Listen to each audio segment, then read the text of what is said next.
Omar coming, yo. Okay, here we go. What's up, guys? Coach Sam and the one and only Chef Majestic. We are going to talk about how to keep your arms safe. We'll be looking at 3 different escapes, but more importantly, we'll be talking about what makes the escape work. And that's 3 foundational movements. The first is a good arch. The second is good thumb and elbow direction. And the third is being able to elevate your shoulder off of the mat. So you'll see these 3 elements present in all 3 escapes to varying degrees. So if there's only one thing you take away from this video on how to keep your arms safe, it's a good arch, thumb direction, and elevating your shoulder off the mat. Let's look at the first escape. My partner's in spider web and I am electing for this deep figure 4 grip. I like this because instead of just giving my partner one target to focus on, I reinforce my endangered arm in not 1, but 2 places. My partner is also going to control my leg, and this is going to keep my arch honest. I'm going to bring my free leg towards my butt, guys, and plant my toes on the mat. It's going to be really hard for me just to sit my partner back, right? That relies on me being able to do a sit-up through my partner's leg extension. It's probably not going to happen. So instead, I'm looking to take my partner in the direction where he doesn't have a post. In this case, that's towards his left side. So I'm going to look at where I want to go, and I'm going to point my belly button in that direction. That puts my partner down on his side, and now I kick over. But I'm not out of the woods yet. If I try and hang out here in this partial stack, my partner can easily kick me back down. Go for it, Chef. Easy money. We bring that heel close to our butt. We make sure our toes are on the mat, and we point our belly button in the direction we want to go.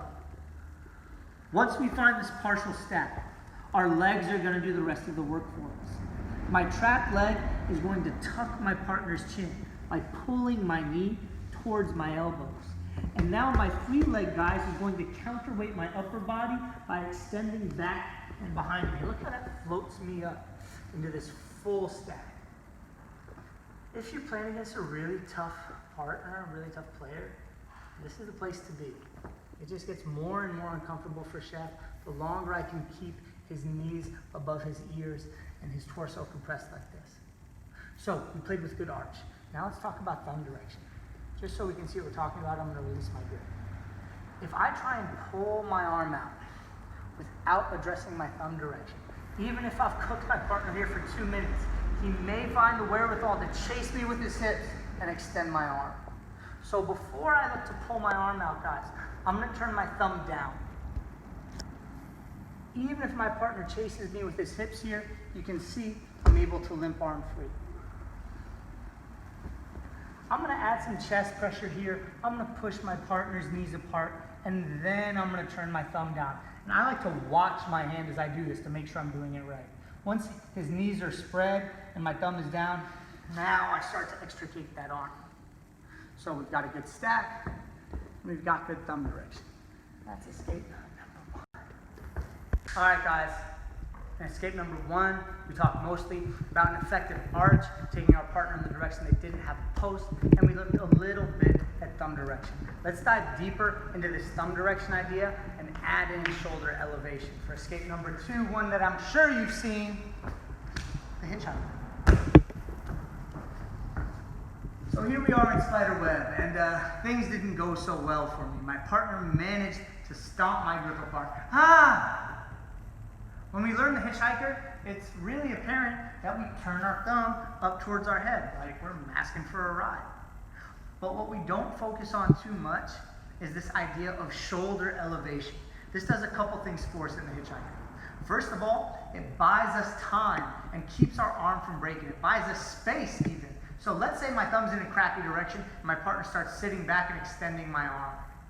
Go ahead and finish it, Chef. Tap. I'm going to keep my thumb in that same crappy direction. Go ahead and keep your legs tight, Chef. But this time, I'm going to use my arch to help elevate my shoulder. Go ahead and pull that arm back. Notice how I took away the negative space in between my partner's chest and my thumb. Go ahead and release your deep hook, Chef, but keep your knees tight. Now that negative space is returned. If Chef pulls on my arm here, yeah, ow, ow. But if I lift my shoulder up, go ahead and pull that arm down. I've got plenty of room for my arm to articulate, and I have time to turn my thumb. So, partner stops my grip apart. I immediately turn my thumb, but I complement that with an arch, and I elevate my endangered shoulder off of the mat. Not only will this give my arm more space right before it breaks, it also gives my head space to travel into as I run my hips underneath my partner's butt and come up and around. Let's look at that again from the same angle. My partner stops my grip apart. I turn my thumb. But if I don't lift my shoulder off the mat, look at how I'm running into Chef's thighs, and my own shoulder, my own anatomy is in my way. But if I arch and push my shoulder high off of the mat, all of a sudden my head has a place to go. And I can come up and turn the corner. It's a fancy escape, and it can be pretty scary to execute. But it's based on 3 simple building blocks: a good arch, thumb direction, and elevating our shoulder off of the mat. Guys, there are some escapes that maybe don't involve thumb direction and arch and shoulder elevation.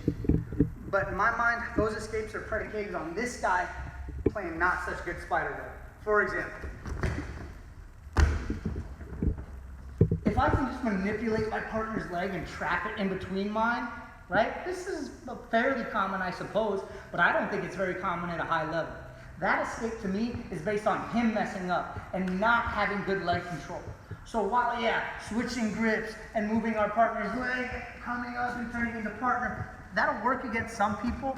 I'm trying to look at building blocks and techniques that'll work against really, really high level folks who aren't gonna do something stupid like not pinch their knees together or squeeze their heels. So just a quick side note on that. Coming at you live. For escape number 3, guys, we're looking at what's called the magic. Because when you do this to someone, they're gonna be like, how'd you escape my spider web? And you're gonna say, it was magic. This one especially is predicated on getting our shoulder high off of the mat and using our arch to free up negative space to move into, and of course, trusting thumb direction. First things first, guys. We're gonna arch our partner in the direction they don't have a post. We're gonna put them down on their shoulder.